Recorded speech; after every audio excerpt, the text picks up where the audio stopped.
This is WEFT Champaign, 90.1 FM, community radio for East Central Illinois, streaming live at www.weft.org.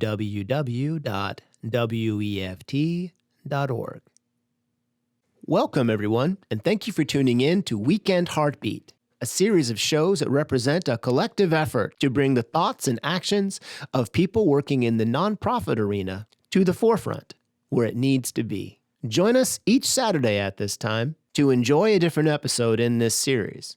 Upcoming shows will include Joy George, the first Saturday of each month, hosting Peace Talks Radio, which talks about the personal conflicts we face every day and ways we can effectively deal with these challenges. Also in this series is Doug Olive, the third Saturday of each month, who will be hosting Speaking of Democracy, which takes a look at political theory and its sociology. Another in this series is Pause Radio on the fourth Saturday of each month, which is an informative program on the care and well-being of our companion animals. Today's show, A New Lamp, features Marilyn Rickey and Sean David, who will be bringing an informative light to the Baha'i faith and its philosophy.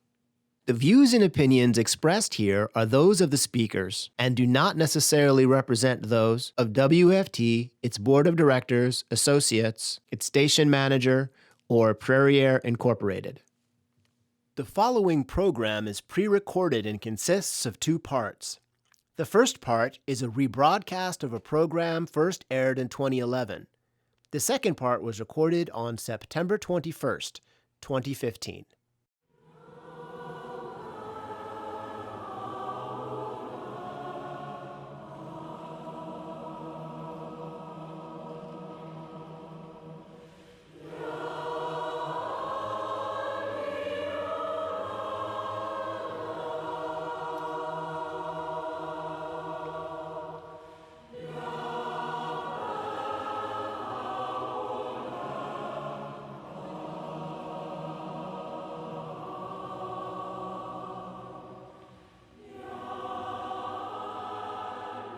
Welcome to Weekend Heartbeat.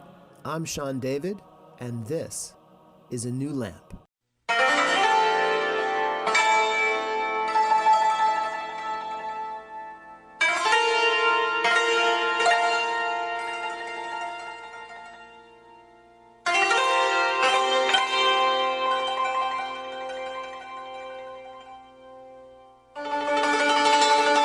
New lamp for old, new lamp for old. Remember how Aladdin headed out to get oil for his mother's old dented, tarnished lamp? And in the market he met a magician calling out these words. This strange man was offering to give him a brand new shiny lamp for his old one. That's what I want to offer you, if you'll have it. A new lamp of spiritual guidance. But maybe you already have such a lamp, which still burns brightly. Great! You are still welcome to join us simply to learn who we are. But maybe your lamp of divine guidance has gotten dented and tarnished like Aladdin's. Or perhaps you have no such lamp at all. To you, I offer a new lamp. Hi, my name is Marilyn. Welcome to A New Lamp, a program designed to make you acquainted with the Baha'i religious faith. I hope you will choose to spend the next few minutes with me. Thanks.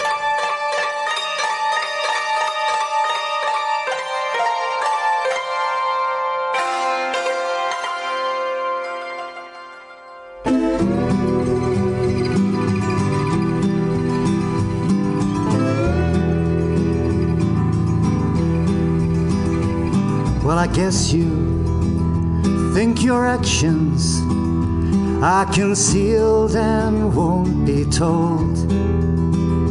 They'll be broadcast from loudspeakers where you creep in the house of God.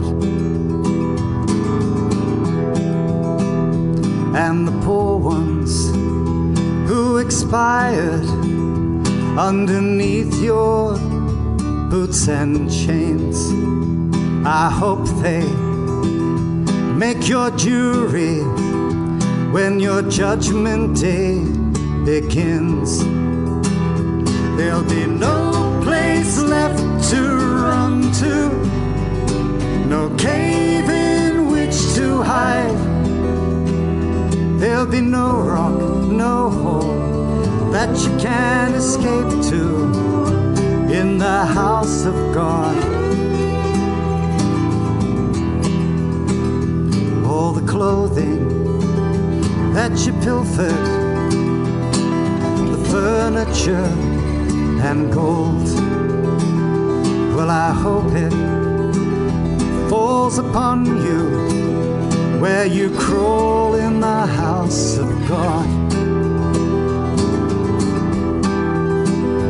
All the metal that you sharpened to beat these gentle ones, well, I hope it's pressed upon you when your judgment day begins.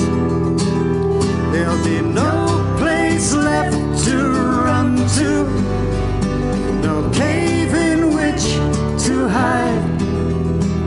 There'll be no rock, no hole that you can't escape to in the house of God.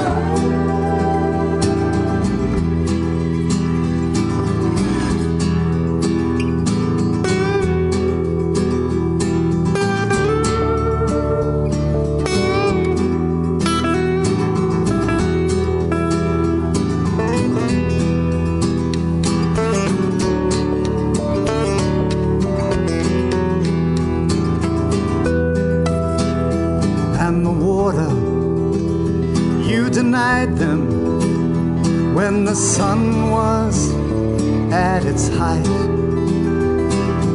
Maybe it will drown you where you howl in the house of God. And there's one thing that concerns me about the great love of these friends. They'll forgive you when your judgment day begins. I hope there's no place left to run to, no cave in which to hide, no rock, no hole that you can't escape to in the house of God.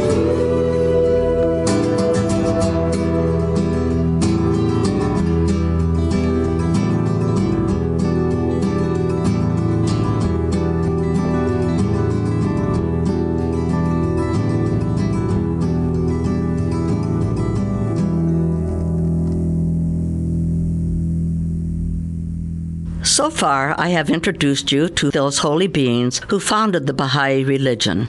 I am ready to tell you about form of worship, holy days, marriage and funerals, etc., but have decided that it is more urgent to tell you about the persecution of the faith.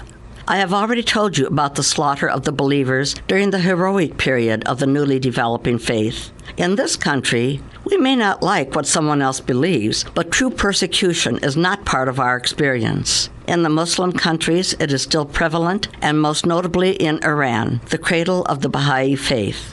Does this mean we consider all Muslims our enemies? No way. For 168 years, the Baha'is in Iran have suffered and died just for being a Baha'i. There have been times when the persecution was less, but since the 1979 uprising of the Islamic Revolution Army, it has been constant. At the time of that revolution, hundreds of Baha'is were killed simply because they would not deny their faith in Baha'u'llah and become Muslims. The people of the world rose up against this treatment of minority people in Iran, and it was somewhat suppressed, but never eliminated. Baha'is are the largest minority group in Iran, with 300,000 members, and bear the largest brunt of the intolerance of that nation. The children are harassed not only by other children, but by the teachers also. College-age youth are not allowed a college education. All Baha'i holy places have been destroyed, graveyards torn up, homes burned. Even the educated have trouble finding work. At the moment of this writing, there are over 100 Baha'is imprisoned, many still waiting trial. Particularly, there are 5 men and 2 women referred to as the Yaran, or Friends, in prison sentenced to 20 years. Because Baha'is were not allowed to meet together or to elect leaders for their National Spiritual Assembly, these 7 received permission to visit individual Baha'is. The government was aware for years that they had been doing so.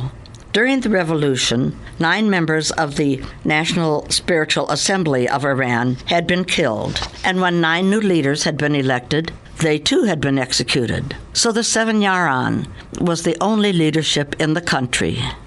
Baha'is are pacifists and non-political. We are to obey our government and not be dissenters, striving to serve all humankind. Among the 7 are psychologists, educators, and businessmen. Without cause, they were imprisoned and are starting their 4th year of confinement. The original charges were espionage, working against Islam, and other equally untrue charges. They were denied access to their lawyers, and the trial dates put off more than once. After much pressure applied from outside the country, the mock trials finally took place. The death sentences dropped. Now they languish with little hope of release. At first, they were all in Irvin prison in Tehran. The men were in a separate cell, and the 2 women together. They were then moved to a prison even worse than the infamous Irvin prison, in a different area of the country. The cell where the women were held was so crowded that everyone could not lie down to sleep at the same time. The cell contained many hardened female criminals. Strangely, these violent women gradually found true friends in these 2 Baha'is. Violence in the cell was reduced. This was not to the liking of the jailers that these 2 were having such a strong influence on their fellow prisoners instead of the other way around. The 2 were moved downstairs to an even worse situation. They were existing in filth, 400 women in one cell with only 4 restrooms. I understand they have now been returned to Irvin prison. Their physical condition is deteriorating, but they continue to be an inspiration to their fellow prisoners, as well as to the world at large.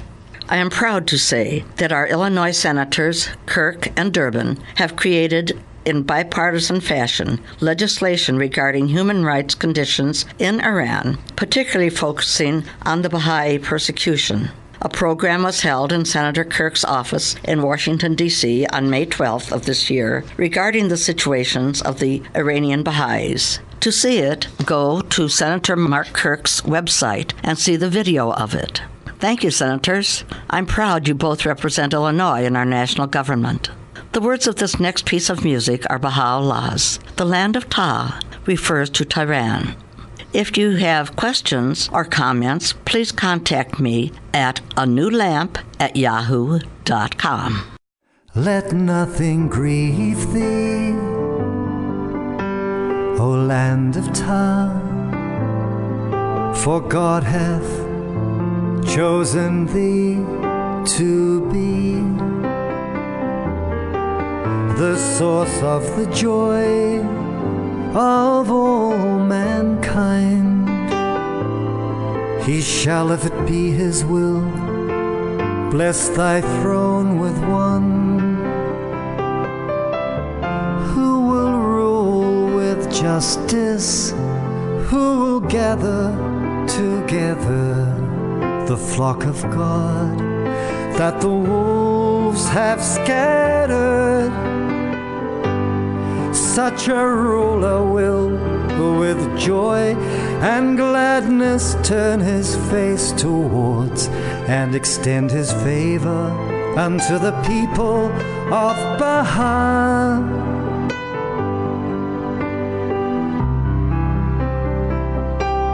Let nothing grieve thee, O land of Ta, for God hath chosen thee to be the source of the joy of all mankind. He shall, if it be his will, bless thy throne with one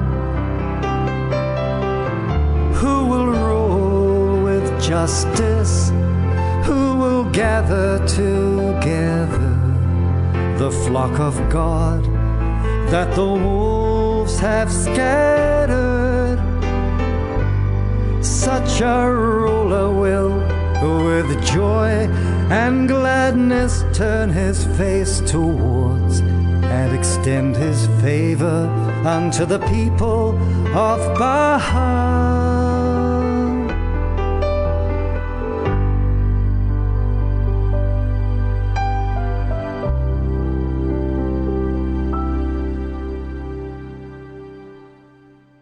We entreat God to deliver the light of equity and the sun of justice from the thick clouds of waywardness, and cause them to shine forth upon men. No light can compare with the light of justice. The establishment of order in the world and the tranquility of the nations depend upon it. Baha'u'llah.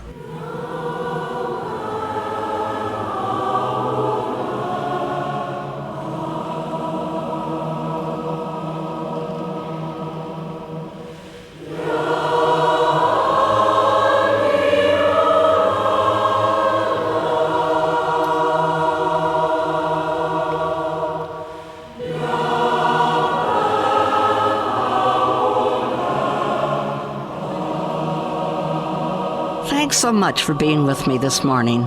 I hope you have found a blessing during these few minutes. If you want to learn more about the Baha'i religion, you can go online to www.bahai.us.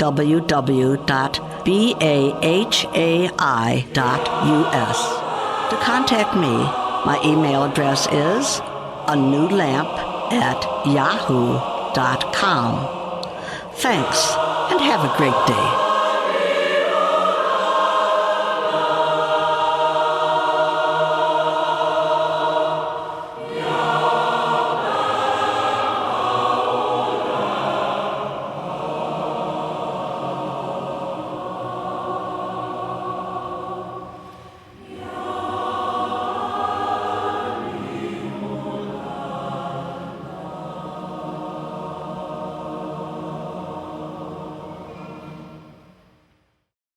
Good afternoon, and welcome to the October New Lamp program.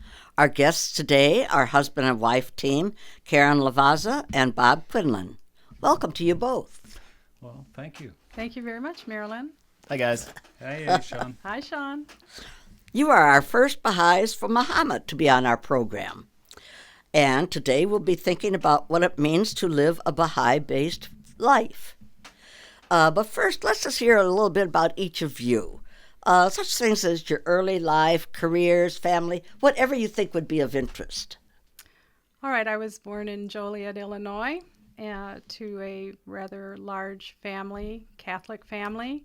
I have 7 siblings, and I was quite active around our house. I was one of the older ones, so often had a lot of responsibility towards my younger sisters and brothers. Yeah, older ones do. Yes, and it was pretty much a joyful family, a very outspoken, emotional Italian family. That explains it. Yes, and so home life was very lively. Mm-hmm. So my mother was a very devout Catholic. She just passed away this spring, and she made religion in our home a marvelous thing. So that's wonderful. It was a special, special thing in my life, and so I credit her for any type of spirituality and devotion that I may have as an adult. So, but a strange thing happened when, about the time I was graduating from high school, to Catholics worldwide, and that was the Vatican's Second Council, which just changed everything. And when everything was changed for the first time in my life, I began to question, well, what is it exactly I do believe? Was it right the way it was before? Is it right now? And what do I believe? So that started me on a search. And it also started me on a path of kind of waywardness, and until I was my mid-20s and found the Baha'i faith. All right. Bob? Well, I've been thinking about writing a book. So All right. How much time do we have again? But anyway, I grew up actually about a mile away from the WFT studio Oh. where the show was being generated from. Mm-hmm. Champaign is my home, and I have lived out of the community maybe 4 years total of my life, 5 years at the most. So different from my wife, my family was more subdued. My mom was Methodist, my dad was Catholic, which was a big deal about 60 years ago, Oh, 70 Lance, years yes. ago. And now it's nothing. I mean, people wouldn't bat an eye, hardly. So my parents, as I said, were kind of products of World War II and the Depression, and so instead of being a very lively home, my mother had a lot of illness after I was born. So there were 2 kids, and then about a 10-year gap and 2 more kids.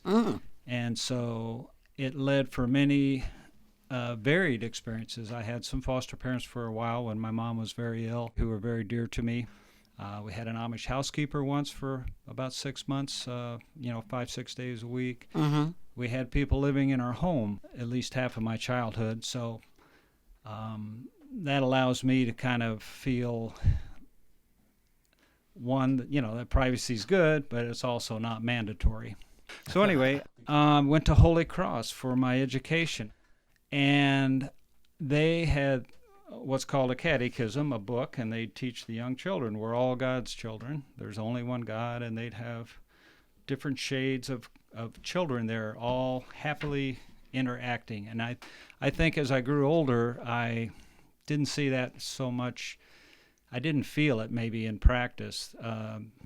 Like many youth, I sort of started to drift away from my roots, but those early teachings were very important to me, and I see them in the Baha'i faith. Yes. If there's only one religion, because there's only one God. One mankind, one religion, one God. It all made sense to me as I grew older. And so the Baha'i faith for me became an answer to a search. I cared very much about the political scene and studied political science for a while, studied psychology for a while, like a lot of people. Mm-hmm. But there were a lot of us looking for answers. I did get to participate in some peaceful demonstration to try to get the number of African Americans up at EIU, which was even lower than the U of I, which was very low. Right. And so those were times of changes, and we like to give credit to Baha'u'llah, who revealed in the mid-1800s the equality of men and women, the equality of the races. Mm-hmm. Those kind of things aren't new to Baha'is, and I'm so happy now to see even though I'm a product of my environment, so many interracial couples of my age, let alone younger, and doesn't even worry about that kind of thing anymore. And we give credit to Baha'u'llah, who came in the 1800s. We feel religion is renewed about every 1,000 years, and so Jesus, Muhammad, Baha'u'llah, each one had a social teaching along with renewing the same spiritual truths. Right. And so I was at Eastern Illinois University. I didn't graduate, but I did. I gained a lot of experience, had too many interests, I guess. But anyway, ended up graduating from Parkland. But yeah, I found out about the Baha'i faith. There was a sociology teacher who introduced the faith in her introductory sociology. So she spent a couple days on world religions, and a good part of that, on the Baha'i faith. And I got to sit on that. Dr. Frida Studi was her name. And she, as a professor, would introduce that to everyone, but she didn't have meetings in her home or anything, so we went to the next town over, Mattoon, and found a couple, one or both, I think, were widower, and had remarried, and she could quote the Bible and tie the Baha'i faith in Yes. very well, like all of the prophecies, of return and, the renewal of religion. And he was a businessman. He had a furniture store in Mattoon, and he knew the social teachings and how important they were. He was a Rotarian. And it's just, the Baha'i faith brings a beautiful balance of accepting all of the major world's religions as one truth, and that the social teachings are upgraded about every 1,000 years, and that Baha'u'llah, we feel, is the latest to do that. We mentioned a couple of the principles, and I just love the way that this couple, introduced me to the faith, both of them having their strengths, and then I ended up becoming detached from Eastern, coming back, and there was a very strong university group here on campus, and so we would go to Garita Busey's home about a half mile from campus, and about every Friday night or so there'd be a fireside where they discuss the faith. So I actually became a Baha'i in Urbana, but Now, was this before you two met? yes. Oh, yes. So I grew up in Joliet, and that's where I became a Baha'i. I was on this path of no path and confusion and whatever. As you said, a little wavered, yes. Right. I never wavered from believing in God. Yeah. I just didn't know how Jesus fit in there. And then through some personal experiences, I figured out how Jesus was who he claimed to be, but I really couldn't go back to being Catholic. And I had studied a few Eastern religions, and I decided that everything seemed to be pretty good, but I was raised a Christian, so I should maybe try and stay with Christianity. And so I began attending non-denominational Christian churches. But I never could.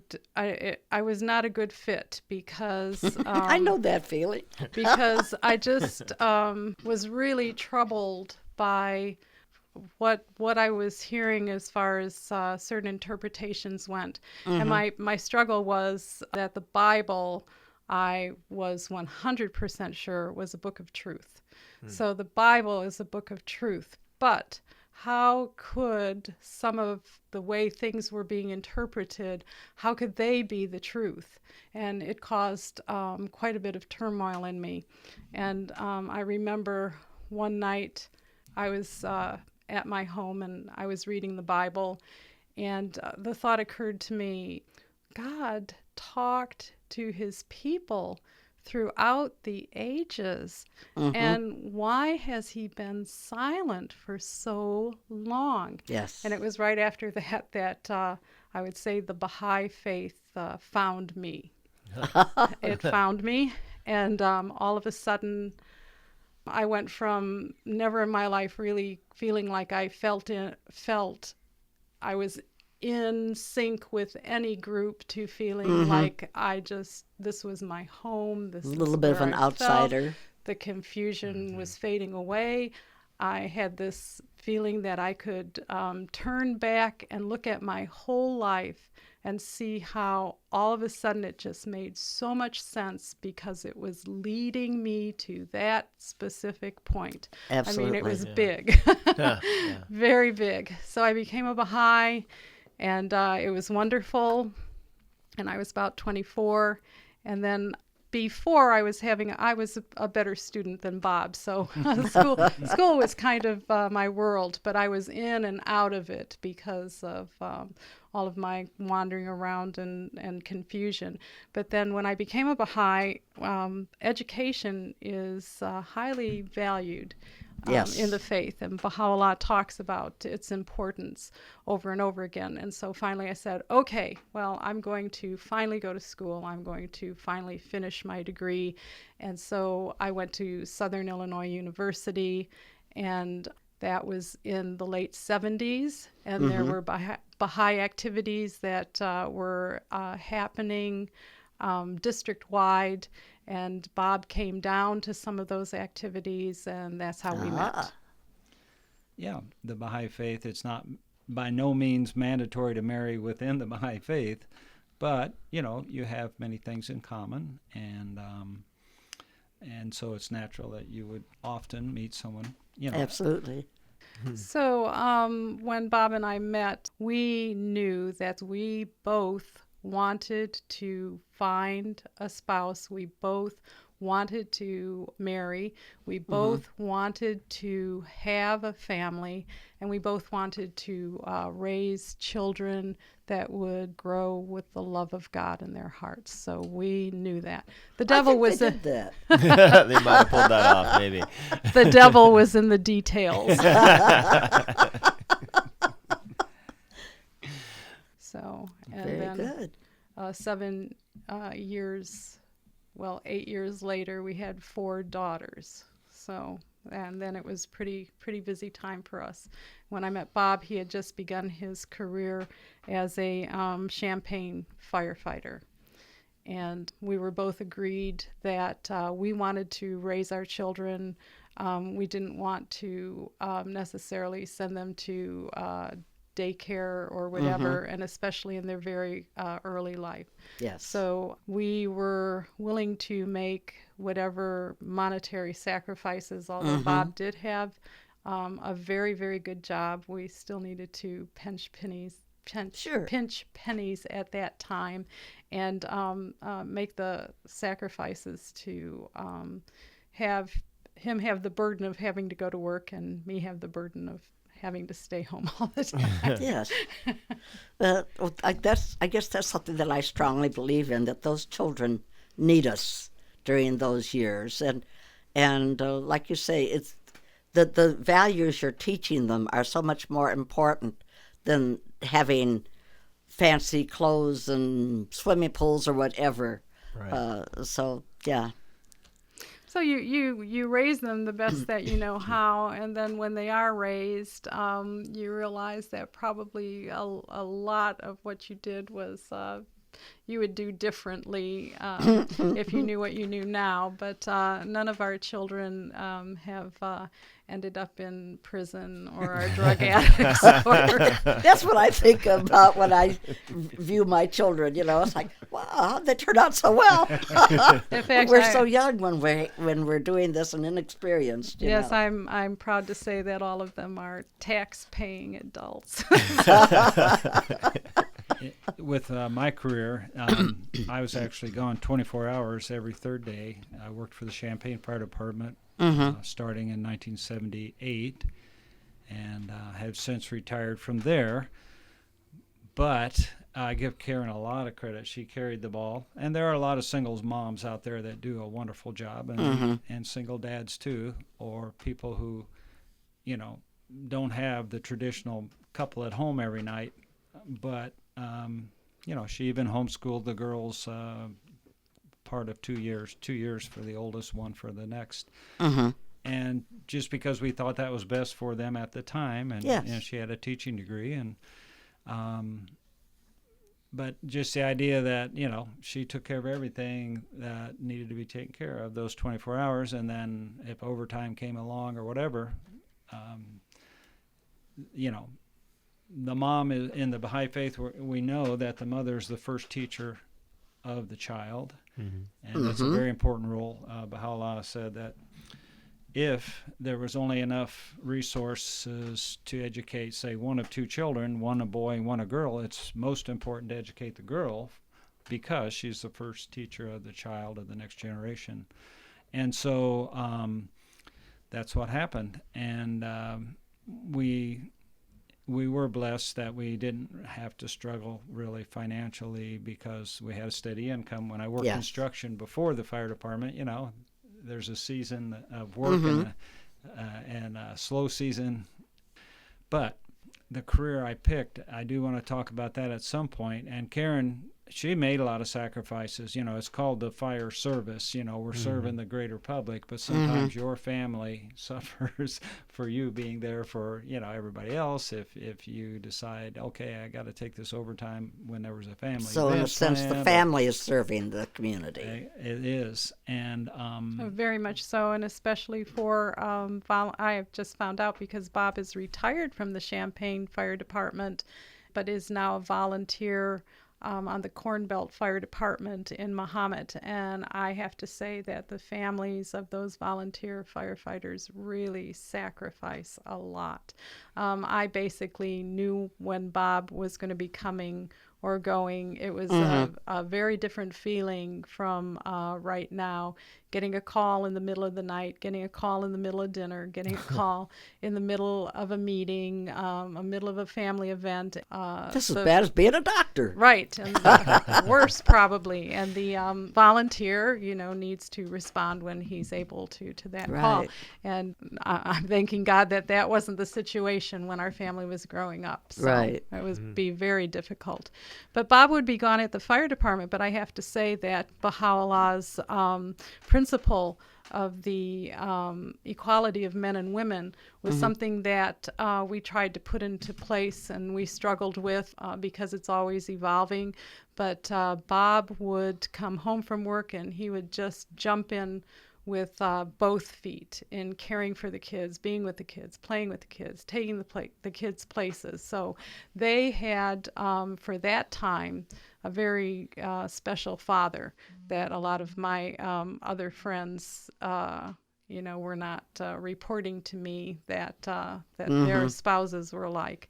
And that was very important for him and very important for me. But still, I remember when our first child was taken for her first immunization, and the nurse gave her the shot and she started to cry, and I was going to pick her up, but he picked her up and started patting her, and I stood there thinking, but that's my baby. And so there was that type of thing. And then I remember him standing doing dishes one day and saying, I feel so emasculated. So, I mean, those were the types of emotional issues that we and couples today are still working out. Yes. So we raised our children in Mahomet. Bob moved there before we met, and then when I married him, I moved there. And there was a small community in Mahomet, and the Mahomet community to this day remains small. But we tried to bring our children into Champaign-Urbana. We traveled around to different places to be with different Baha'i families. We had one family, family friends who had children the same age as most of our children, and they lived in Bloomington. So we were going over to Bloomington quite often, and they would come to our house. And I remember one day where somebody asked one of our children, if you could live anywhere in the whole world, where would you live? And it was a resounding Bloomington. Oh my gosh, we got to get them out and about a little bit more. But it was just this feeling of love between the children, and this shared hope for who they were becoming and who their parents were. And the other thing is, when our children were growing up and going to school in Mahomet, Illinois, the school population was 99.99% Caucasian. And there were no African Americans in the school system, period. There was a token Asian here or there. So this idea of all people being your sisters and brothers, and this idea of racial justice, and they got that by participating in the Baha'i community, so that when they hit junior high and high school and they were confronted by racism, they recognized it immediately, and they recognized it as the things that were being said as lies, and they called people on it. And then by that time, there were a few more people of other races and cultures that were coming to Mahomet, and the younger ones were very adamant about being their friends and protecting them from any type of racial injustice or slurs or any of that. So Wow. anyhow, proud of them. Yeah. That's wonderful. Yes. Mahomet is actually much more diverse now. It reflects the population of the county much more than it did 20 That's years, the way 20, my 30 years ago. hometown was also. It was primarily Caucasian. My eyes were open more when I got into areas where, hey, there are all these other people besides us. I will say one thing about travel, and Karen mentioned opening the eyes, beyond Champaign-Urbana maybe, and Muhammad, of course. We took our kids on a Baha'i pilgrimage. We happened to have a radius of buildings on Mount Carmel. It's very beautiful in Haifa, Israel. But here again, we took our daughter at age 10, which was like the youngest you could bring someone.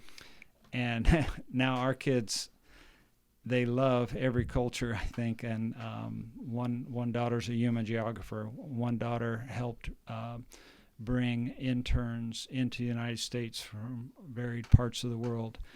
Our third daughter is a dietitian in Georgetown and just, is very much in love with the world. And our youngest in Chicago, several of our kids have best friends from different cultural neighborhoods of the world, and have dated and so forth. And it's just natural for them to love the world. And 3 or 4 or 5 times a year, one of them will be overseas somewhere, it seems like. World citizens. Yeah, so this idea of through the generations propelling a civilization forward. And I can remember when I was a new Baha'i, there was a big youth conference, national youth conference here in Champaign. I was up in Joliet. And so the youth said, "Oh, Karen, do you want to go down to Champaign? There's this big youth conference." And I said, "Well, why would I ever want to go to Champaign, Illinois?"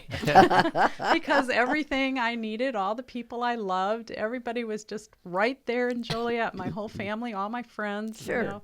So now I would have to say our second daughter is in Ecuador now, visiting friends that she met when they were going to school. Her friends were going to school in Stanford, which is where she lives in California, and our 2 other daughters live in Maryland, and our 4th daughter lives in Chicago, and they have been many different places in the world, and they, as many youth do today, see it very, very differently than we were when we were growing up. So. Isn't it amazing? My sister and I have talked about this at times. For us growing up back in the 40s, the idea of going someplace foreign, you just read about that in books. That was not something you even dreamed about doing. And yet our grandchildren are world travelers. And it's just amazing to us, It's just hard to believe. We've been talking a lot about the outside world, and I would like to talk about something that was important to me since I became a Baha'i. And that is the inner life of an individual. Yes. And from the time of the Bab, this idea of refinement has been a part of the faith, where you refine yourself on a spiritual level, and that refinement is carried into the outer world. So not only are you refining your heart and your spirit, but you are physically try to be cleaner, physically try to, keep things more in order, physically try to carry that refined spirit and heart into your human relationships. And so it's always been very important to me because of that to try and be the same person I am privately to myself. As I am with the people around me. So I don't know, maybe Bob feels differently, but I think basically when I interact with most people, they get basically what I am in my interactions with them.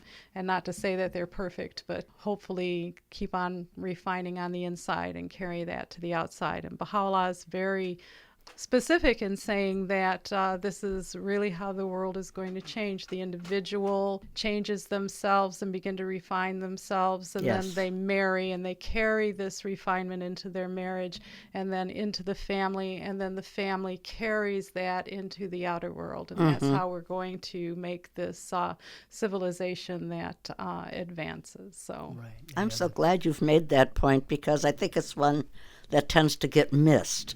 Right. because Baha'u'llah talks about a new race of men, and that's what I think that he means. That it's one thing to have a lot of political solutions and ideas that come from new laws and whatever, but you can have all the great laws on paper you want. If people read them and scoff and go, "Well, I'm not going to live up to that ideal," then it doesn't do you any good. But if you have people who are already living those ideals, then it all works. That the laws, then a new good law will be enforced by good law-abiding people, but it doesn't really work the other way around. Right. And then I would like to say, even when we were growing up, it seemed like there was a very discernible line between what was good and what was bad, and then all of a sudden things became very gray. Yeah. So maybe that's not so bad, and maybe that's not so good. The Bob taught a concept, the middle way, where no one way is the best way, but maybe over on one end of the spectrum they have certain truths, and on the other end of the spectrum they have certain truths, and you're supposed to take the truth from both sides and bring them to the middle to make this middle way. And so that's a very exciting concept to me also, to be able to do that. So, Bob? Well, earlier today I came up with the faith-based life, and so I made an acronym out of faith on topics that we talked about. So the word family for F, 2 became 6 in our case. Attitude for the A. Life has many hills and valleys. I had mentioned the example of prescription and street drugs have exceeded the number of deaths over car accidents, which is kind of stunning, but it's true. A lot of people don't have hope, in the current world, that they can get through without For sure. some help. And sometimes it backfires. So I for inner strength, and that comes through the meditation that Karen mentioned and calling herself to account each day. T for time. No one knows how much we have, but it's kind of like money. We have to budget it and use it wisely. And the best way to spend your time is serving family and mankind versus, self-serving. And H, there is hope. There is hope when you have a religion as timely as the Baha'i faith. We feel it has many answers for today and into the future generations. Beautiful. Thank you. thank you, Bob. I'd like to just talk a minute about that timeliness, because we have so far talked about how we met, how we became Baha'is, how we raised our family, and it seems like we were doing all the time what we felt like we were being called to do. And the Baha'is have a wonderful guiding body at the international level that is at the center of the Baha'i world, and they know how things are going worldwide, and so they're in a wonderful position to say, this is what's happening and this is what I think we should be doing at this time. And so about 15 years ago, things started changing really dramatically in the Baha'i faith when the Universal House of Justice said, okay, so now we've spent years, we're making our Baha'i families, we're strengthening our Baha'i communities, but we are too inward focused, and the time has come where we need to look at the world around us, become more active in the world around us, seek out more like-minded people, work with them, and basically stretch ourselves. Right. And one thing that they have told us over and over and over again, which I think is just one of the most releasing and beautiful things ever, is that all of us individuals in this world are constantly on this learning curve, that there is nobody that has ever arrived, but the manifestations, but there's nobody else of us that have arrived at perfect, or we know it all. And that was another thing that was happening when we were growing up. There was still this idea that you could learn everything there was about something, and that's kind of been blown into shatters now in the modern day, because there's just so much information. And so younger people realize that you want to learn as much as you can, but nobody will ever know the whole story about almost anything, because things are growing all the time, and so are people. And so people are growing all the time, and it isn't expected that everyone will be in the same spot as everyone else. True. And that doesn't mean that they're behind, or they're better, or they know more, or they're good, or they're bad. It's just the way it is. And so it stretches us to be more inclusive. It stretches us to be more accepting.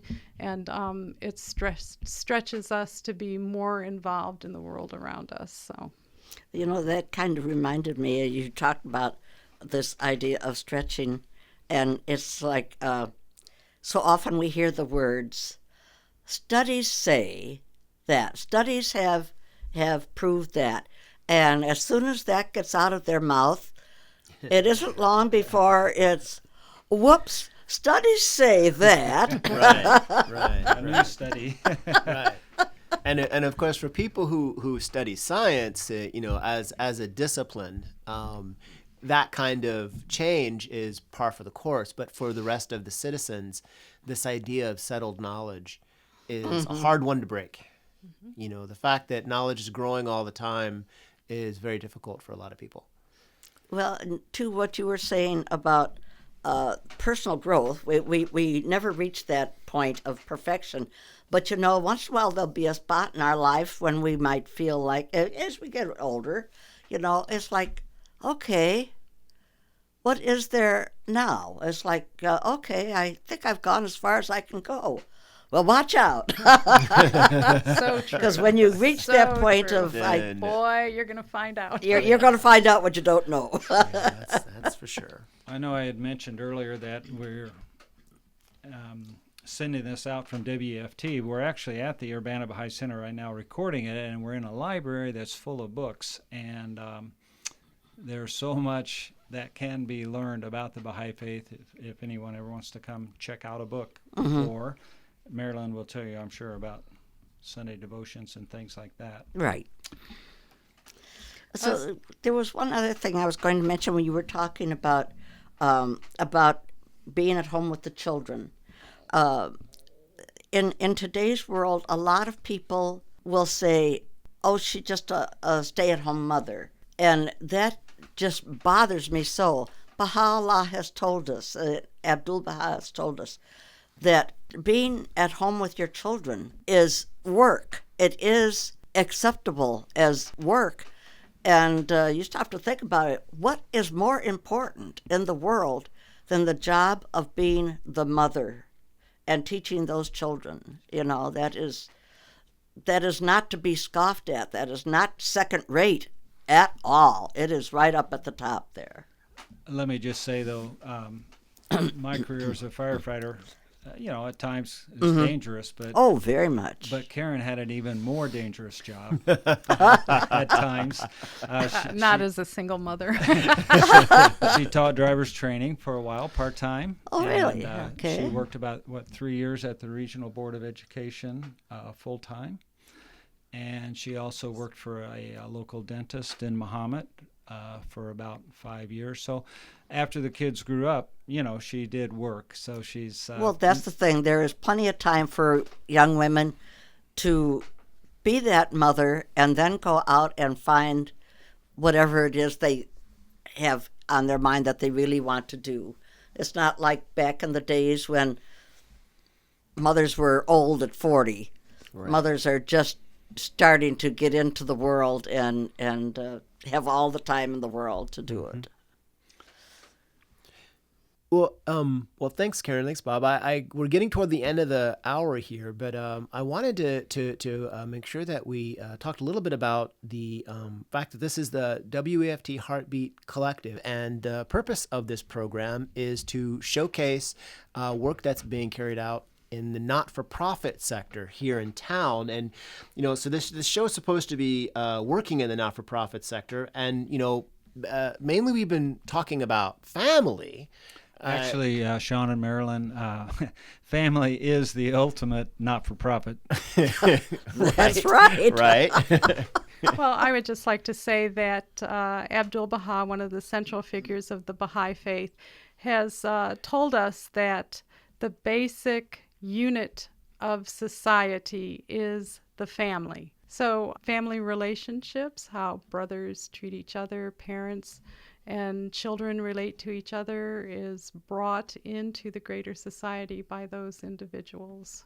So having strong, vibrant, faithful families is so important, because from the very, very most basic level ingrains things into individuals that they are going to carry into all of their outside activities, into their workplaces, into their friendships, into their families when they continue to have them. It's going to be carried out into the world, and that is going to be the basic unit that will change the whole world. All right. Well, thanks, guys. You guys are great. So before we close, let's take a look at what's going to be taking place at the Baha'i Center in Urbana over the next few weeks. Okay, tomorrow at 1 o'clock will be a fireside meeting. That will be Floyd Donnelly, and he is coming from Kentucky. Paducah, Kentucky. Paducah, Kentucky. Yeah, his program's called Women Can Fly. He'll be talking about his time in Gambia, Africa, when he was teaching at a girls' school. Okay. Every Sunday at 10:30 is a devotional meeting, and on the fourth Sunday, that would be October 25th this month, the devotional time will be followed by a potluck dinner and game day, and that's fun for all ages. Vocal workshop is on Monday evenings, led by Halim Beer.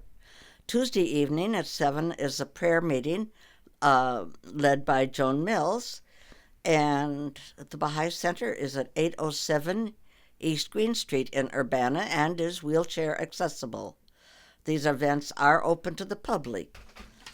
Well, my goodness. We are so happy that you have been with us today, Bob and Karen, to inspire our faith journeys.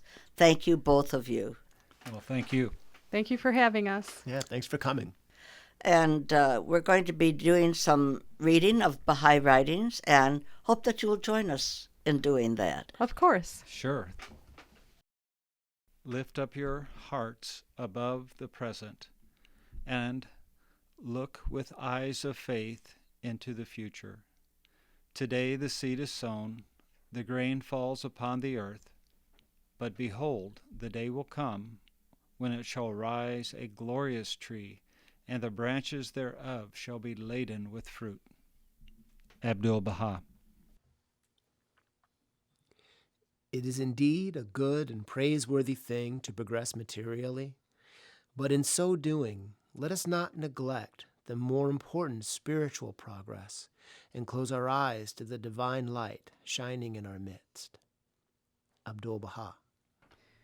May you become as the waves of one sea, stars of the same heaven, fruits adorning the same tree, roses of one garden, in order that through you the oneness of humanity may establish its temple in the world of mankind. For you are the ones who are called to uplift the cause of unity among the nations of the earth. Abdul-Baha.